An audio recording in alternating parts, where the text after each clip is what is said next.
All right, I'm gonna play a little piece of something for people to understand exactly why I'm telling you yes. Have have cash, have gold, have silver, have things prepared at home. Take care of any medical needs you have.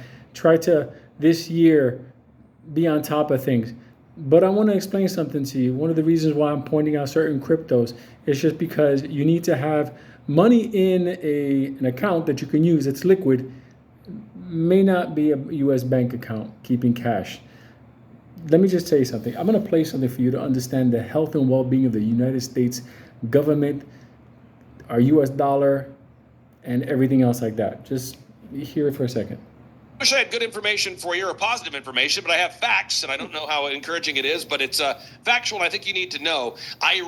Russia decided to trade in local currencies instead of the U.S. dollar. This just in, December 27th, Russia decided to trade in local currencies instead of the U.S. dollar. And you may be thinking, what does that mean? India has decided to conduct trade right now, again, not using the U.S. dollar. So India has begun to conduct their inaugural BRICS local currency oil payment to the United Arab Emirates. Also, ladies and gentlemen, I'm going to hit play here. I want you to watch this because this is all happening at one time. Today's guest, Andy Schectman, has been talking about this for years.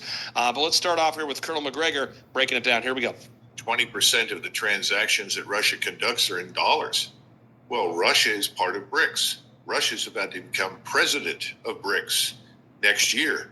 And these are the states that are trying to distance themselves from our financial system. Most of them want to disengage.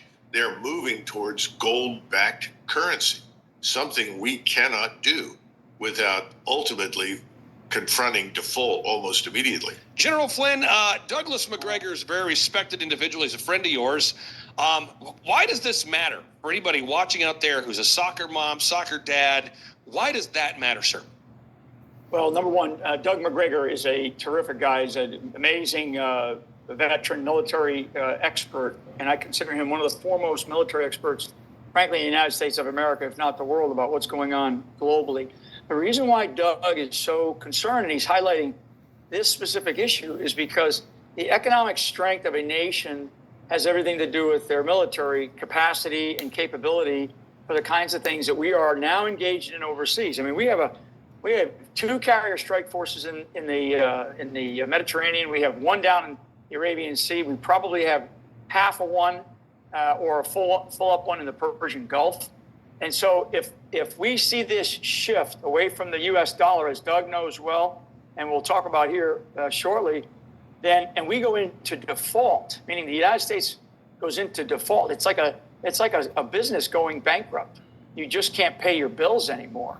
And that's kind of where we're heading. And from Doug's perspective, as he and I have been engaging each other over the last couple of months on the issues of the wars going on, if the dollar is no longer the U.S. dollar is no longer the currency of choice globally for trade or anything, then that puts the United States at an incredible disadvantage with a military that is already disadvantaged and the smallest military that we've had, in at least 50 years. So, General Flynn, what I want to do for a second is I want to tap into the wisdom of Andy Schectman. I'm going to fire off 10 rapid-fire questions. I probably know what Andy's going to say, but I'm going to hit him with 10 fastballs in a row so people can get up to speed here.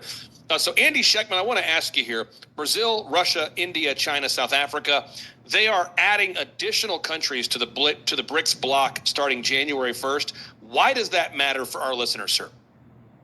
Well, it's a growing trend. It's a growing union, if you will, that is pushing back against the Western hegemony. And it's a very big deal. And I use the term logarithmic decay, which is, I think, a very appropriate phrase for the way that this happens. And it basically, when they asked Hemingway, how did you go broke? He said, little by little, then all at once. And that is, to me, the way that this is happening. The West has a bad habit of shotgunning, bang, and hoping to get it all done at once, whereas these players are doing things little by little by little by little by little by little, chipping away at the hegemony of the dollar.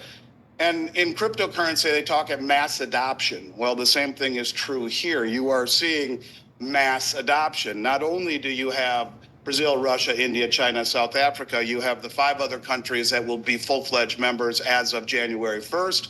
including Saudi Arabia, the United Arab Emirates, Egypt, Iran, Ethiopia. You have 16 other countries that have applied formally and another 40 who have expressed interest. This is a massively growing coalition of countries that are pushing back against the I guess you could say the coercion and the sanctions and the things that the West have done. It's a rallying cry, so to speak, and it shows no sign of slowing up. All right. I wish I could put more of that or link to it, but YouTube is being YouTube. I've already tried. Understand something. Every single day or week or month that goes by, the United States dollar loses more and more of a footing. Most of the people in this audience are either Americans, Canadians, or live in a country that is tied to the US dollar, one way or another. You need to understand what I'm trying to tell you. Everything that's happening now has been in works for years.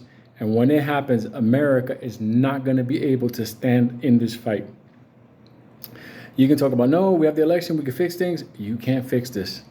You can't. You have to go through the brutality of this. This is going to be brutal. I have to make a lot of decisions moving forward in life just because, like, I live overseas and I'm insulated for whatever happens in America because I'm overseas. I'm not tied to America in that capacity. I'm fortunate, but I have people that I love in America and stuff like that. So obviously it puts me in a situation where I have to have, both footing, in place. It's a tricky thing. But as I analyze my future based on what's going to happen with the American dollar, the U.S. government, everything, please understand something. America cannot produce the gold to back the U.S. dollar.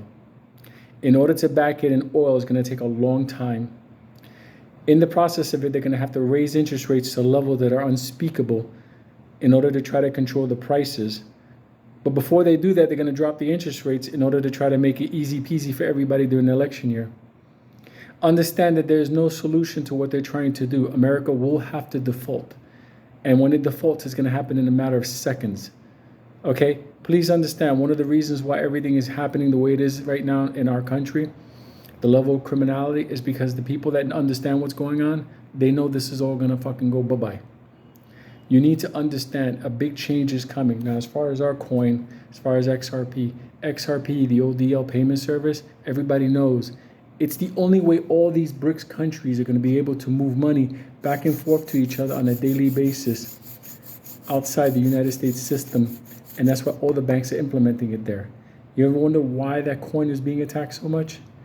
It is the new world system for cross-border transaction. Remember I said a couple of weeks ago, it will not be the world's global currency. It will be the world's global transactional currency. People understand America will default, and the system that the world will use to move money back and forth to exchange value will be XRP. Remember, only America's pumping up Bitcoin, and it's Wall Street. Think about that one. There you go. You'll see.